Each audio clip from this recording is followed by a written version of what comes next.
For 2 centuries the galaxy had believed in a perfect story, a calm golden age where every species lived under the Galactic Council's banner, sharing trade, knowledge, and hope, and in that long peaceful era humans were seen as the heart of unity, the ones who built bridges, stopped wars, healed wounds between civilizations, and earned admiration from every corner of space, because humanity worked harder, dreamed bigger, and forgave faster than any species expected, and many young worlds grew up believing humans were the reason peace even existed at all.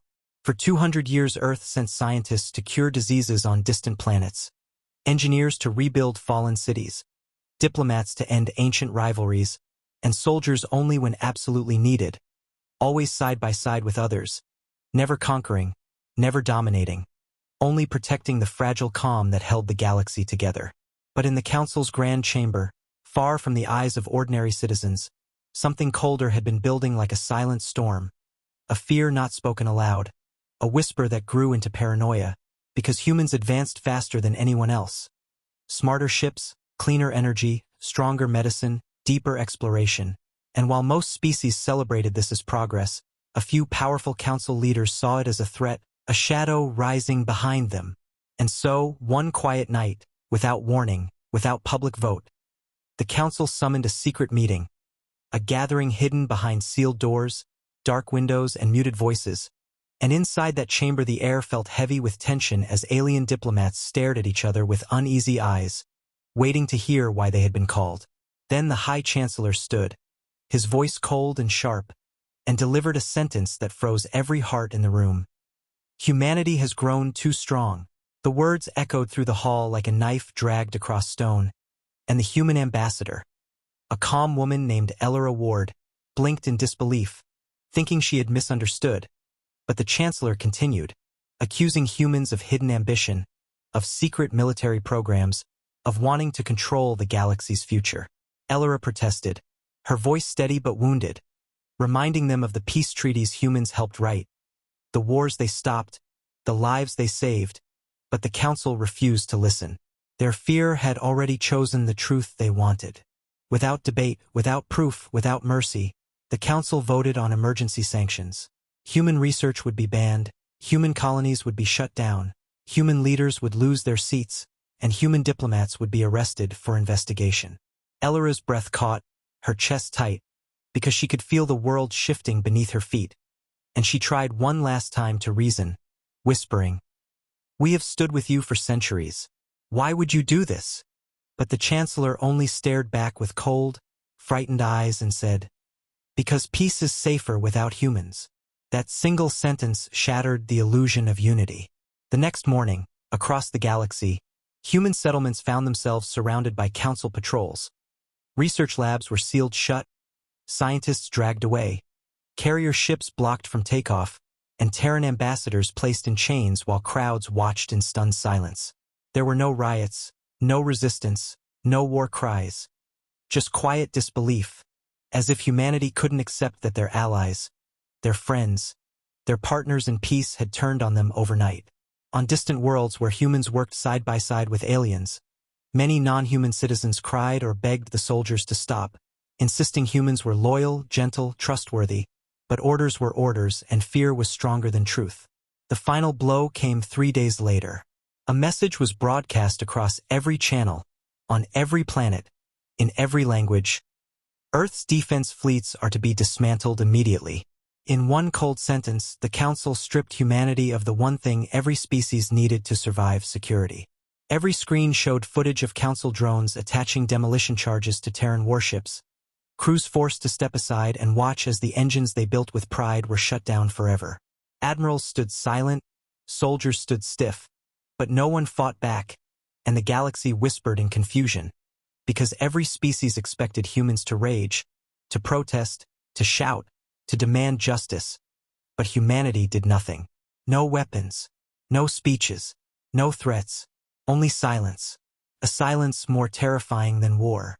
In council cities, crowds gathered around giant screens, waiting for Earth's response, expecting declarations, anger, rebellion. But when Earth's representative finally appeared, it was not Elora, who had already been imprisoned, but an older man named Marshal Draven Holt, standing in a dim chamber on Earth, his face calm, his posture steady, his eyes unreadable as he stared into the camera. Reporters shouted questions, cameras zoomed in, translators prepared to broadcast his words to trillions. Draven said nothing for a long moment. He simply breathed, slow and controlled, and the silence grew so heavy it felt like the entire galaxy was holding its breath. And then, in a voice soft enough to feel like a whisper but strong enough to shake every soul listening, he said only 2 words, "Peace is over." No explanation, no anger, no plea, just a final verdict spoken like a quiet death sentence. And then the transmission ended, screens went black, and humanity disappeared from the broadcast as if pulled behind a curtain that no one could lift. Shock rippled across the galaxy like a tidal wave. Children cried. Leaders panicked. Soldiers froze. Every species realized something chilling. Humans didn't beg to stay. Humans didn't argue to belong. Humans simply walked away. In council chambers, panic erupted. What does that mean? What are they planning? Why didn't they fight us? But the High Chancellor, who expected triumph, felt something colder instead, fear. Because there was one thing every ancient record agreed on. Humans only went silent when they were preparing something unthinkable. And as Earth's ships quietly withdrew from every council world, as embassies shut down, as Terran cities darkened their lights and closed their borders, as the Sol system vanished behind a rising wall of energy no scanner could penetrate, the galaxy finally understood a truth older than war. Humans don't raise their voice when they're angry. They raise their absence. And it was in that absence, in that quiet departure, that the galaxy felt something it hadn't felt in 200 years. Real fear. Because the peace everyone believed belonged to the Council had walked away with humanity. And no one knew if it was ever coming back. The galaxy had never known silence like this. A silence so heavy it felt like space itself was holding its breath, because after Marshal Dravenholt spoke those 2 words, "Peace is over," humanity vanished without a scream, without a shot, without a single demand, and that quiet disappearance was more terrifying than any war horn or battle cry ever could have been. One by one, every Terran ship docked on foreign worlds lifted off in perfect formation. No rush, no chaos, just cold, controlled precision, as if humanity had rehearsed this moment for years. Human embassies lowered their flags, locked their doors, and sent no messages. Terran diplomats, once loud voices in council debates, walked away without even turning their heads. And in cities across alien worlds, where human families had lived, worked, laughed, and built friendships, the lights inside their homes clicked off, street by street, block by block, until entire districts became dark, empty ghost neighborhoods where only memories remained. People stood outside their buildings, watching their human neighbors leave, some calling out, begging them to stay. "Wait! Talk to us! Tell us what is happening. We didn't want this." But the humans did not answer. They boarded shuttles with quiet eyes, heavy hearts, and faces that did not show anger. Only a deep, unreadable sadness, like someone who had finally accepted a truth too painful to fight anymore. And when the last shuttle left each world's surface, the crowd noticed something chilling. Every human left together. No one stayed behind. No one chose to remain under council rule. Humanity was moving as one, like a single living being withdrawing its heart from the galaxy. The council tried to chase them, sending patrol ships to shadow the retreat. But when the patrols crossed into the border of Terran space, their ships froze. Systems dead, engines silent, controls locked, drifting helplessly until human drones quietly towed them back across the border and released them unharmed. No threat, no attack, just a silent message: do not follow. At the edge of Sol system, something impossible unfolded. A massive barrier, an energy shield unlike anything in recorded history, began to rise around the entire system, stretching from Jupiter to Pluto, a shimmering wall of silver light that bent scanners, scrambled signals, erased data, and swallowed every attempt to peer inside. Scientists from dozens of species stared at their monitors in shock, unable to understand the technology. "It's not a shield," one whispered. "It's a border." Inside that border, every human ship vanished from view. All communication channels went dark. Earth, Mars, Luna, the colonies, every Terran beacon fell silent at the exact same second, leaving the galaxy staring at a wall of light that might as well have been the edge of existence. News spread like wildfire. On trading stations, merchants whispered in fearful tones. On mining worlds, workers stared at the sky, trembling. On military planets, soldiers clutched their rifles, eyes wide with dread, because everyone had grown comfortable with human presence. Everyone had trusted that if danger came, a Terran fleet would arrive. And now those fleets were gone. In the council hall, panic erupted behind closed doors. Why didn't they negotiate? Why didn't they ask for compromise? Why didn't they fight back? But no one had an answer because no one in the galaxy had ever seen humans walk away before. Humanity had always been the species that stayed, helped, healed, protected. But now they had chosen silence over war, distance over dialogue, disappearance over desperation. And in that emptiness, a terrible realization spread. Humans had not stepped back from the council. They had stepped back from everyone. On distant worlds where human soldiers once guarded borders, enemies began testing the limits, pirate fleets raiding abandoned routes, smugglers creeping into old Terran patrol zones, and for the first time in centuries, violence began to spark. A small colony in the Viral sector sent a distress call, expecting a Terran response like always, but no ships came. No voice answered. The distress beacon echoed into the void until it faded into static. On the streets of the council capital, citizens held vigils outside the sealed Terran embassy, lighting candles, placing notes, messages carved with guilt and regret. "We're sorry. Come back. We didn't want this." But the building remained dark, unmoving, untouched. As days turned into weeks, something even stranger happened.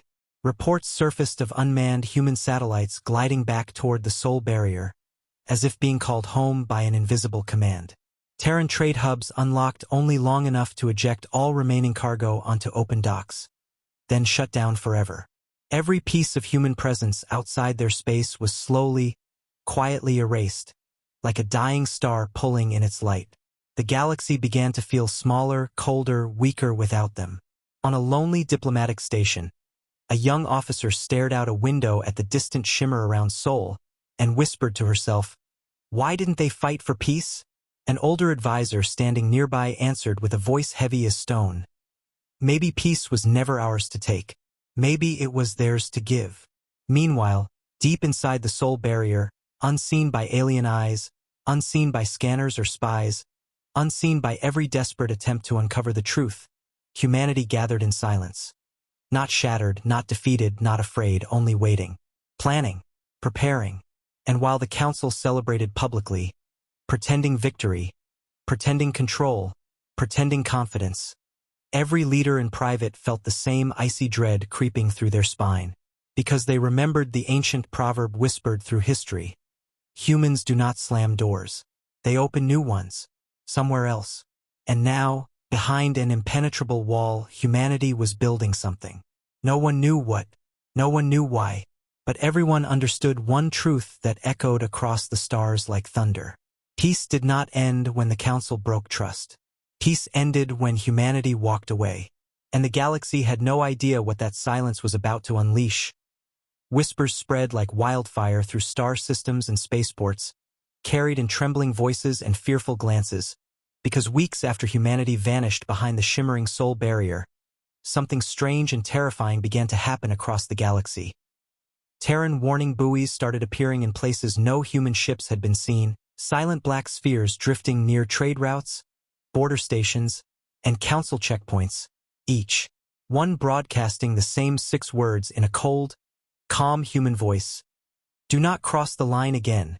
No threat, no explanation, just a warning that felt like a knife pressed gently against the throat of the galaxy.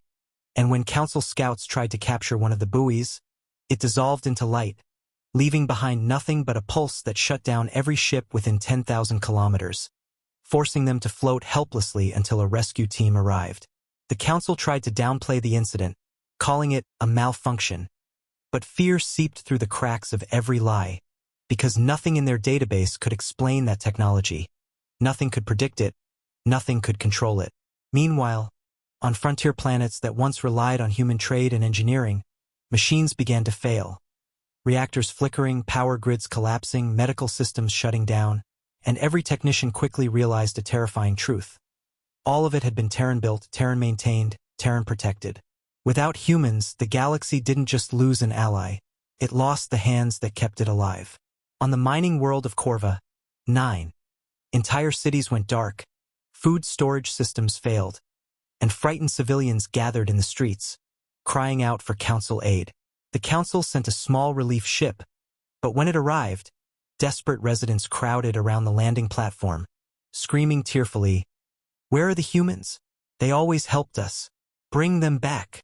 The Council officers had no answer. They could only watch as the first cracks of chaos began to spread through the fragile peace they claimed to own. In the Council capital, the High Chamber met again. But this time there were no proud speeches, no confident laughter, only fear disguised as anger. "We must break the barrier," one ambassador shouted. "We must demand answers," another insisted. But beneath the shouting was panic, the kind that clawed at the spine when predators leave the forest, not because they're scared, but because they have found a new hunting ground. Intelligence reports came in, one after another, each more unsettling than the last. Human trade networks collapsed. Human colonies outside Sol evacuated. Human military outposts empty. Humans hadn't just left. They had erased every footprint, every trail, every remaining clue about what they were doing behind that wall. The galaxy looked at their disappearance like a wound they couldn't heal, and somewhere deep in that fear, a darker thought began to take root. Maybe humans weren't hiding. Maybe they were evolving. The turning point came when the Council sent a diplomatic probe to the edge of Sol space, broadcasting formal requests for communication, apologies wrapped in diplomatic language, pledges to reopen Terran research privileges. The probe waited for hours, then days, floating in silence while billions watched from across the galaxy, praying for a reply, any reply, even a word, even a whisper. But when an answer finally came, it wasn't a voice. It was a signal. A simple message burned across every Council network in stark white letters. "You ended peace, not us." Before the Council could respond, an energy wave erupted from the barrier, gentle but unstoppable, pushing the probe backward like a leaf caught in a tidal current, and every system aboard the probe shut down. Not destroyed, not damaged, just silenced. And when the probe drifted out of Sol territory, its systems flickered back to life, as if humanity had simply turned the galaxy's voice off. Alien scientists panicked, scrambling to decode the barrier's power source, but the data made no sense. No known physics, no known energy signature, no known technology. It was like staring at the future and realizing you didn't belong in it. In the Outer Rim, pirate fleets celebrated humanity's withdrawal, believing the galaxy was defenseless now, launching raids on Council trade routes. But within hours, the pirate ships were found adrift, their engines melted, their weapons fused, their crews unconscious but alive. No one knew who intervened. No one saw the attacker. But every melted hull bore the same symbol burned into the metal, a single human handprint. The message was unmistakable. Humanity may have walked away from the Council, but they had not walked away from their power. In a quiet observation deck on the Council flagship, a young cadet stared at the shimmering Sol barrier on the holographic screen, her voice trembling as she whispered, "Why won't they talk to us?" An older commander stepped beside her, his eyes heavy with regret. "Because we didn't listen when they did." And somewhere deep behind that silver wall, hidden from every sensor and every watchful eye, millions of human minds worked in silence, building something vast, something brilliant, something the galaxy had never imagined. And in that growing mystery, a truth echoed like thunder across the stars. Humanity had not retreated. Humanity had withdrawn its kindness. And the galaxy was only beginning to feel what peace truly cost. Fear was no longer a rumor.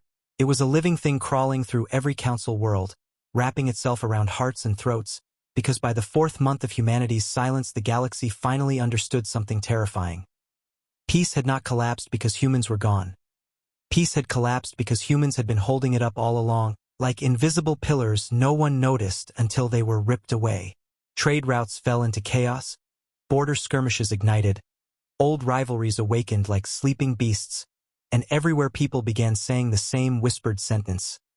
It was never the council who kept us safe, it was them. But instead of admitting that truth, the council doubled down on arrogance and fear. Behind fortified doors in the high chamber, the leaders gathered again, their faces pale, their voices hoarse, their pride cracking under the weight of consequences they never imagined. The chancellor slammed his trembling hand on the table, shouting, "We cannot allow humanity to dictate the future of the galaxy." His voice echoed through the silent hall, but this time, no one clapped, no one nodded, no one believed him. Finally, one ambassador stood, her voice shaking. "We pushed them out. We broke the peace. We made them walk away." Another whispered, barely audible, "What if they don't come back?" The chancellor's eyes filled with something he had never shown before. Not power, not control, but panic. "Then we forced them back." That single sentence sealed the council's fate. Within hours, a massive military fleet, the largest assembled in centuries, was mobilized at the edge of soul space. Hundreds of warships, thousands of fighters, carriers, cruisers, destroyers, every engine blazing, every weapon primed, every soldier ordered to prepare for what they proudly called Operation Doorstep. The mission was simple and horrifying. Breach the soul barrier, enter Terran space, and restore order. The council broadcast their message to the galaxy, pretending confidence, pretending righteousness, pretending control, but beneath the speeches was a fragile desperation. Like someone pounding on a locked door they feared would never open again. Billions watched the fleet approach the shimmering wall of silver light, the border humanity had drawn. Not with guns, but with silence. On the council's command ship, Admiral Sarek stood tall, armor gleaming, voice cold as steel as he declared, "Humanity will answer us today." But on the observation deck behind him, young officers shifted nervously, remembering how every encounter with Terran boundaries had ended. With ships frozen, systems dead, humiliation rather than victory. Still, the council pushed forward. The first wave of drones launched, thousands of them, buzzing like angry insects as they swarmed toward the barrier, engines screaming as they smashed into the shimmering surface and vanished.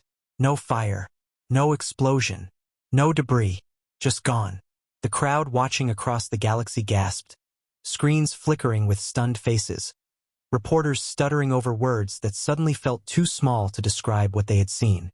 But Sarek refused to stop. Fire again. A barrage of missiles launched, streaking across the void in blazing arcs, slamming into the barrier with enough power to shatter moons. But the barrier didn't crack, didn't ripple, didn't move. Instead, the missiles reversed direction. Their engines turned, their trajectories flipped, and in one horrifying moment, the entire barrage spun around and hurtled back toward the fleet that fired them. Panic exploded across every ship. Officers screamed, pilots cursed, engines roared. But it was too late.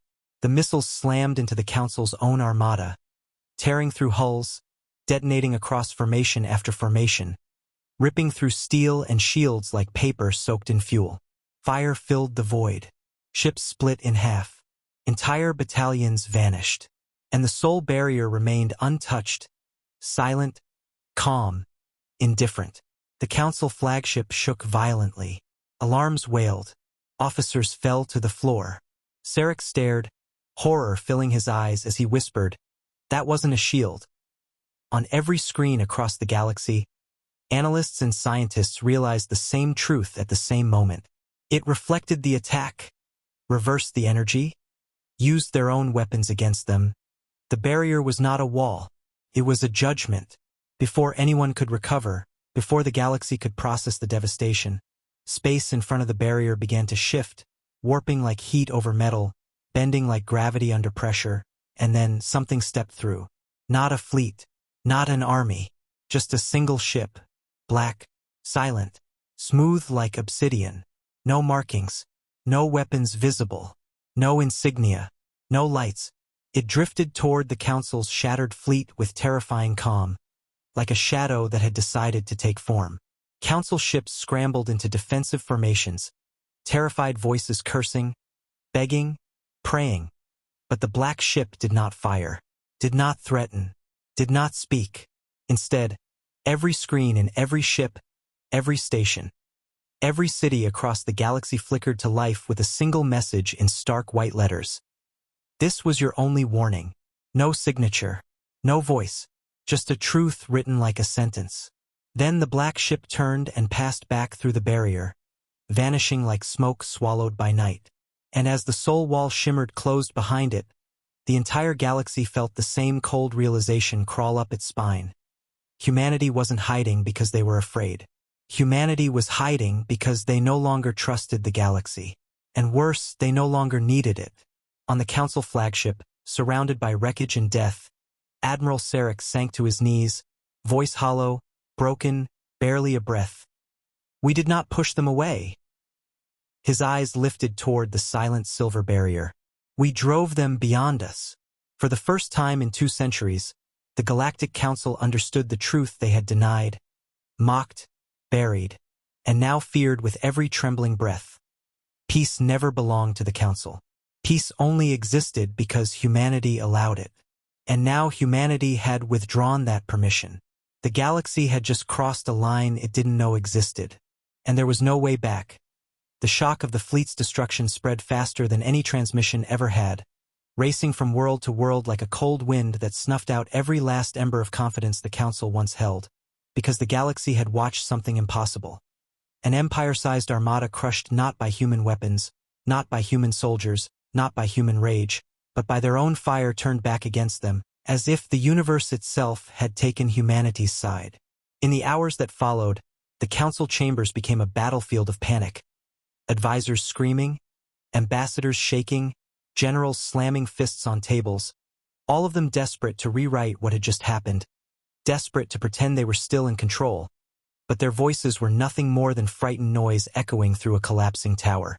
The Chancellor tried to speak, but his voice cracked, his words trembling as he forced out the lie. This is only a setback, and every person in the chamber saw it. His hands shaking, his eyes darting, his mask of power shattered like broken glass. Outside, riots erupted across the capital. Citizens who once trusted the Council now shouted in fury, holding signs that read, "Bring back the humans." And we were safer with them. Streets that had been peaceful for centuries now burned with anger and fear. Mothers clutched their children, whispering stories of Terran doctors who saved their lives. Veterans stared at the sky, remembering human soldiers who stood beside them in ancient wars. Entire species prayed not for victory, but for humans to return. But Earth did not answer. Not a word, not a signal, only silence, so deep, so absolute it felt like a door that had slammed shut forever. And that silence became the true enemy. Trade routes collapsed completely, leaving planets starving as shipments failed. Systems once stabilized by Terran engineers fell into mechanical ruin. Border disputes turned into full battles, fleets firing on each other because no one feared consequences anymore. The galaxy felt like a body bleeding from a wound no one could close. In a hospital on the world of Lyrian Prime, power grids flickered, machines failed, and doctors cried as patients died. Not because of disease, but because the life support systems were Terran-built and no one knew how to repair them. Someone whispered through tears, "Humans would have fixed this." On a desert moon in the Vraxian sector, 2 rival species met at a border checkpoint, weapons ready, both sides trembling with fear and hate. For centuries humans had stood between them, keeping them from war, negotiating every conflict, calming every spark of violence. Now there were no Terran flags, no Terran voices, no Terran presence, and the shooting started. Within hours, 5 worlds were at war. Within days, 20. The Council sent desperate messengers to calm them, but every world asked the same question, "Where is Earth?" The Council had no answer, and the galaxy began to see the Council not as leaders, but as architects of their own downfall. In private chambers, ambassadors wept. Generals cursed their own arrogance. Some even begged to reopen dialogue with Earth, but there was no door left to knock on. Then came the worst report of all. In a remote corner of the galaxy, beyond mapped space, an ancient enemy stirred.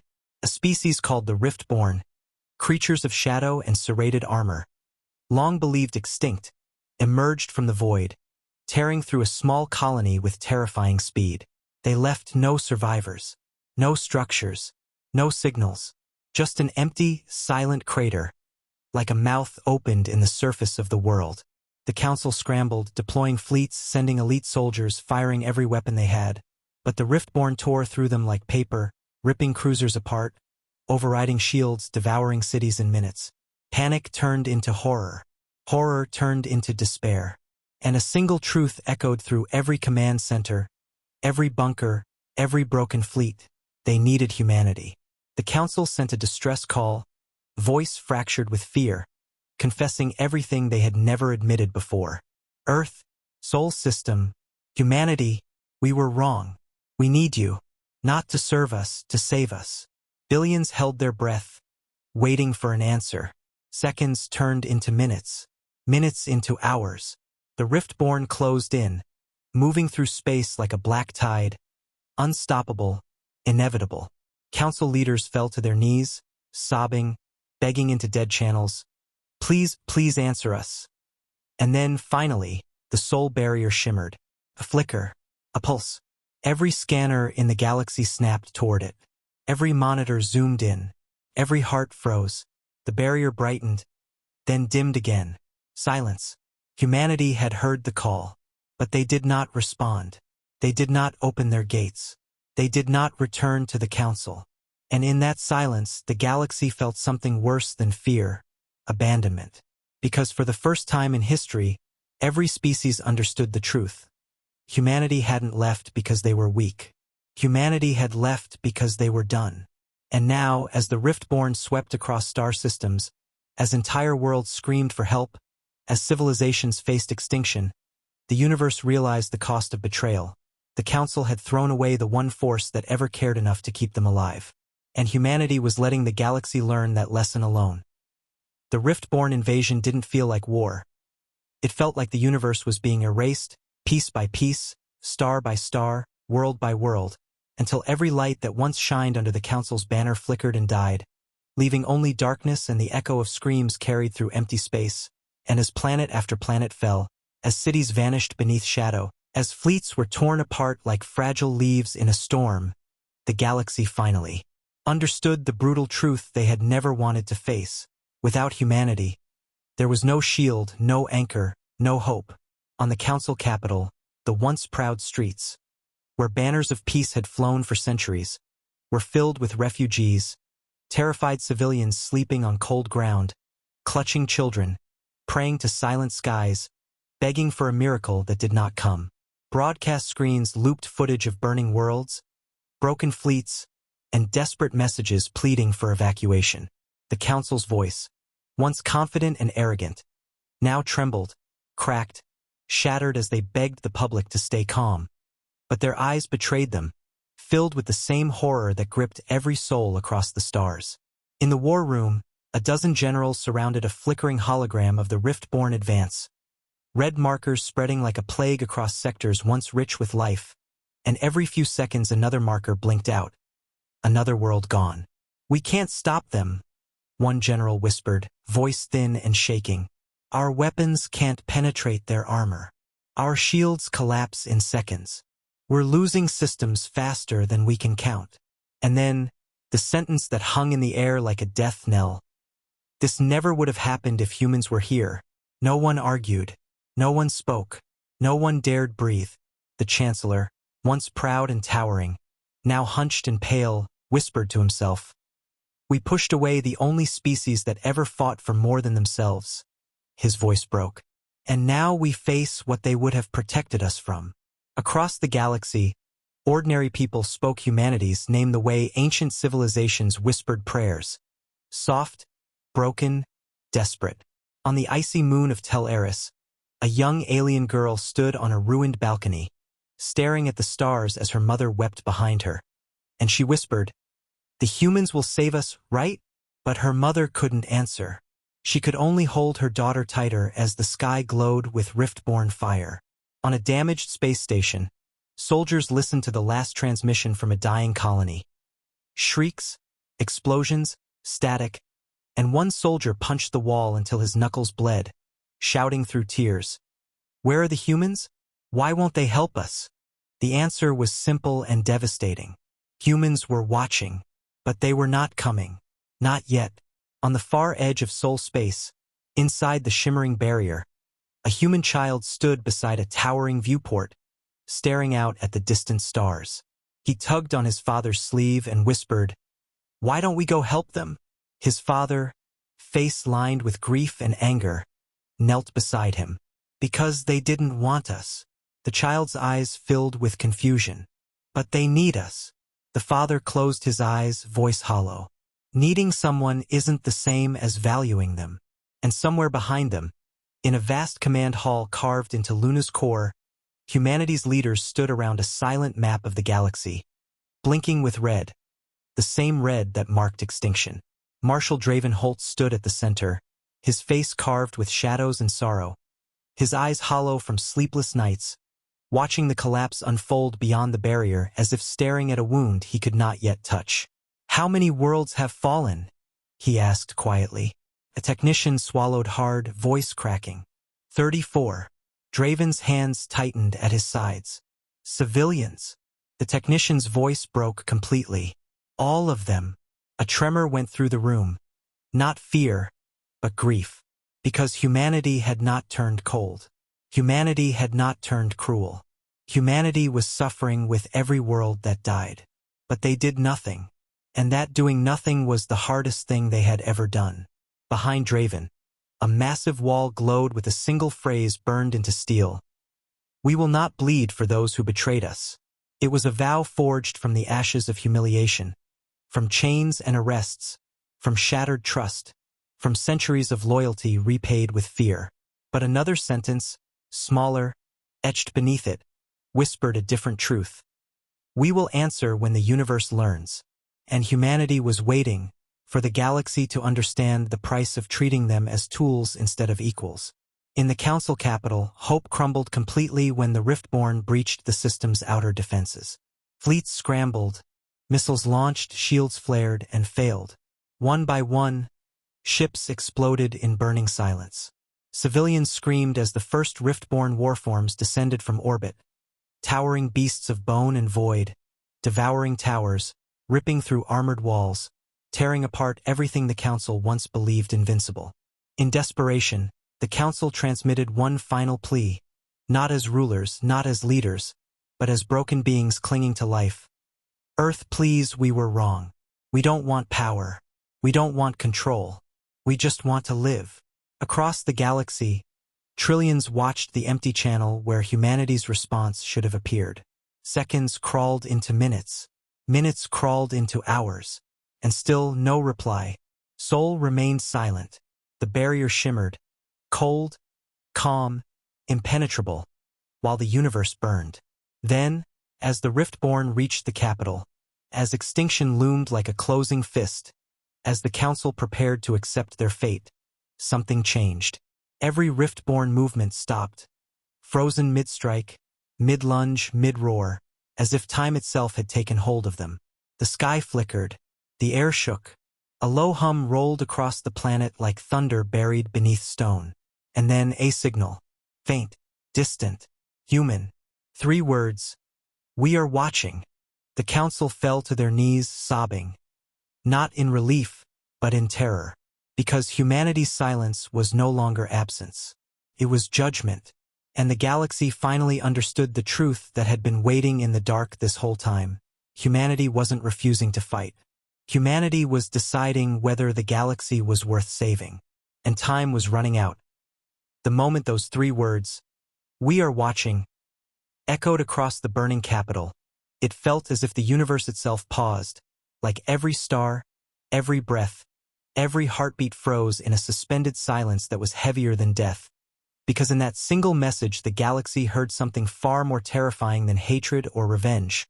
They heard judgment, as if humanity had become the silent witness to the galaxy's downfall, deciding from behind their impenetrable wall whether the Council and every species under it deserved to survive at all. The Riftborn, frozen mid-destruction. Their monstrous limbs locked inches from terrified civilians, became statues of terror across the capital's shattered streets, their armor glistening in the fires that still raged around them, and for a moment survivors stared upward with trembling hope, whispering through cracked lips, "Humans? They stopped them. They stopped them." But that fragile hope shattered instantly when the Riftborn suddenly twitched. Just a flicker, but enough to remind everyone that the invaders were not defeated, only paused, like beasts waiting for a signal to continue the slaughter. In the council chamber, the chancellor collapsed into a chair, his face pale, sweat dripping down his brow, his voice nothing but a broken rasp. They're watching, but they're not helping. And for the first time, even the most loyal council officials felt their stomachs twist with guilt instead of fear, because deep inside they all knew the truth. They had driven away the only species that ever fought for peace without asking for power in return. Holographic news feeds lit up across the galaxy, showing the frozen Riftborn, the burning cities, the trembling crowds, and one headline repeated across every screen: "Humanity responds, but will not save us." In refugee camps, survivors cried and screamed at the monitors, reaching out as if begging to pull the humans through the screens themselves. "Please, please come back," a mother sobbed while holding her shaking child, her voice breaking under the weight of desperation. "You saved us before. Why won't you save us now?" But somewhere deep behind the soul barrier, humans watched in silence, their faces carved with grief, because every life lost outside was a wound they felt. Every scream a memory of the trust that had been shattered. Every plea a reminder of how easily the galaxy had turned against them when they were strong.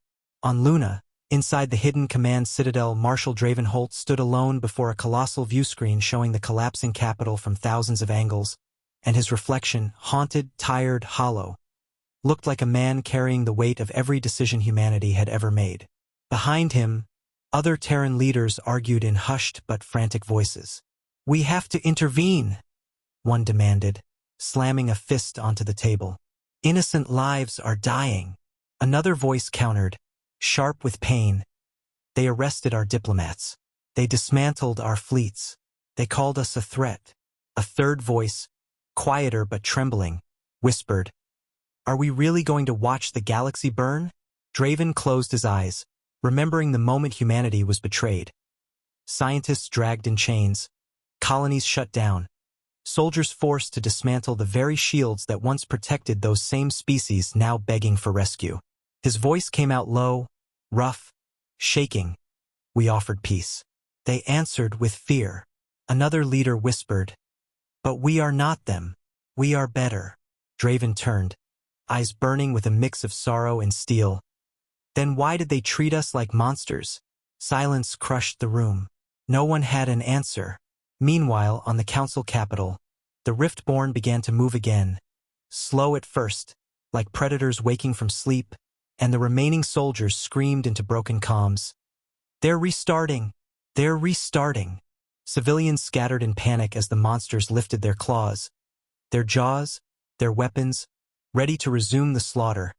And then, without warning, every Riftborn turned their heads upward, toward the sky, as if sensing something enormous and ancient stirring beyond the clouds. A low vibration rumbled through the atmosphere, shaking shattered windows, crumbling walls, trembling bones. Survivors clung to each other, eyes wide with terror, whispering, "What is that?" Another attack. Council officers stared at radar screens that suddenly spiked with energy signatures too massive to comprehend. The sky darkened, not from clouds, not from smoke, but from shadows. Thousands of them. No more. Tens of thousands. Silhouettes emerging from hyperspace like a tidal wave of darkness, forming a wall across the heavens so vast it eclipsed the sun. A whisper rippled through the streets, through the bunkers, through the galaxy itself, spoken in voices trembling with disbelief. Human ships. The shadows were unmistakable, sleek black warships with no insignias, no lights, no markings, moving in perfect silent formation, stretching across the sky like an ocean of iron. Humanity had returned. But there was no cheering, because these were not the silver ships of the old Terran peace fleet. These were something new, darker, larger, sharper, built not for diplomacy, not for escort, not for aid, built for war. The Council scrambled to send a message, but every communication channel flickered dead. No access, no contact. Humanity had shut them out. On cracked streets below, survivors stared upward, tears streaming. Not from joy, but from awe and terror. And someone whispered the question everyone felt in their bones. Are they here to save us, or finish what started? One ship descended lower, its hull gleaming like obsidian, engines vibrating the very air, and a voice, deep, calm, unshakably human, boomed across the capital. We do not return to peace. The words chilled every heart. The voice continued, steady as judgment. We return to consequence. And in that single moment, the galaxy understood humanity had not come back because the Council begged. Humanity had not come back because the galaxy was dying. Humanity had come back because the universe needed to learn what betrayal cost. The Riftborn roared, launching themselves toward the descending fleet, and humanity answered. Not with mercy, not with hesitation, but with power the galaxy had never witnessed before. A blinding wave of light erupted from the ships, sweeping across the battlefield, disintegrating every Riftborn in its path. Not slowly, not painfully, but instantly, like shadows erased by sunrise. In seconds, the invaders were gone. Every last one. Silence fell. Not relief, not gratitude. Silence filled with the crushing weight of a new truth. Humanity had become something the galaxy could not control, could not predict, could not command. Humanity had returned not as guardians of peace, but as the force that decided who deserved to survive it. The sky was filled with Terran warships. The ground trembled beneath the hum of their power. And for the first time in history, every species finally understood what those three words truly meant. We are watching. Watching the galaxy answer a single question: were they worth saving? And humanity had not yet decided. When the last Riftborn dissolved into dust and the blinding light faded from the sky, the battlefield did not erupt in cheers or celebration. Instead, a strange, suffocating stillness settled over the capital. A silence so thick it felt like the air itself refused to move, as if the universe understood that something far bigger than survival had just taken place. The galaxy had not been rescued. It had been judged. The massive Terran fleet hovered above the broken planet like a wall of black stars. Thousands of warships holding their formation with perfect, terrifying precision, engines glowing faintly like embers waiting for breath to ignite into flame. Down below, billions stared upward. Soldiers with shaking hands, mothers clutching children, leaders wounded and trembling, refugees kneeling in wet ash. Every single one of them frozen by the same overwhelming realization. Humanity hadn't returned as allies. Humanity had returned as the deciding force. Slowly, one enormous Terran dreadnought descended through the smoke-filled sky, its shadow swallowing entire districts, its hull so vast it blocked out the sun, casting the capital into cold twilight. No insignia, no color, no symbol of peace, just black steel, smooth, silent, unyielding. The dreadnought came to a halt above the ruined council tower, and a single beam of pale light shot down from its underbelly, carving a perfect circle on the shattered ground. The circle glowed, then solidified, forming a platform. A walkway, a bridge. The galaxy held its breath as figures emerged from the ship. Dozens of armored humans, faceless in dark helmets, moving with calm, absolute control. They did not raise weapons. They did not speak. They simply formed a pathway, a living corridor of silent judgment. And then one person stepped forward. Marshal Draven Holt. He walked through the smoke, boots echoing against stone, cloak brushing dust from the ground. His expression an unreadable mask carved from pain and resolve. He did not stride like a conqueror. He walked like a man bearing the weight of every lost chance, every betrayal, every broken promise. Survivors dropped to their knees as he passed, not out of worship, but out of fear of what humanity would decide next.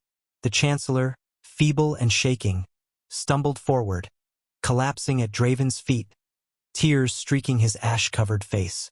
"Please, please," he choked out, voice cracking with raw desperation. "We admit everything. We were wrong. We betrayed you. We destroyed the peace. But don't leave us again. Don't punish our children for our sins. We beg you, save us." His voice shattered into sobs. Draven looked down at him.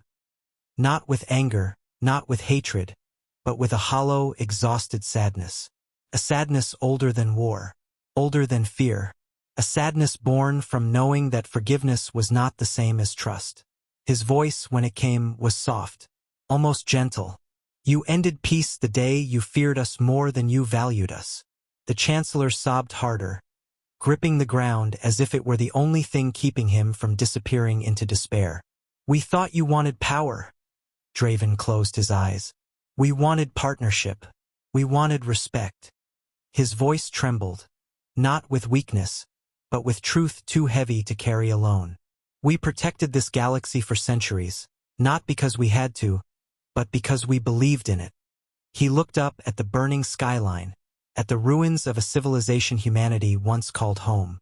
"And you repaid that belief with chains."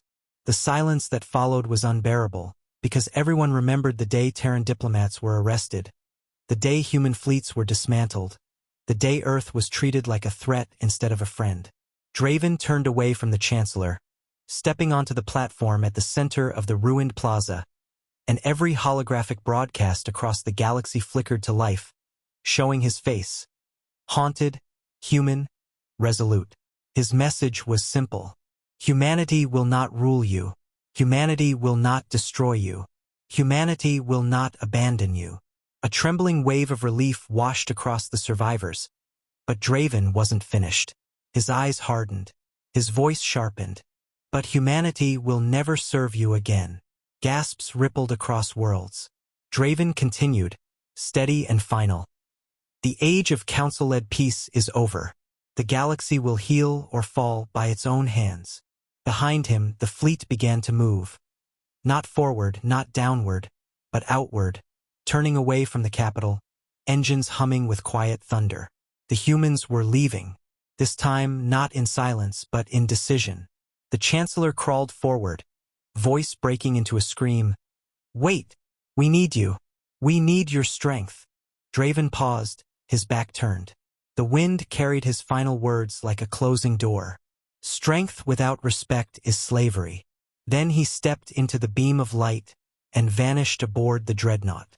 One by one, the human warships pulled away from the capital, rising through the clouds like black comets, aligning into perfect formation.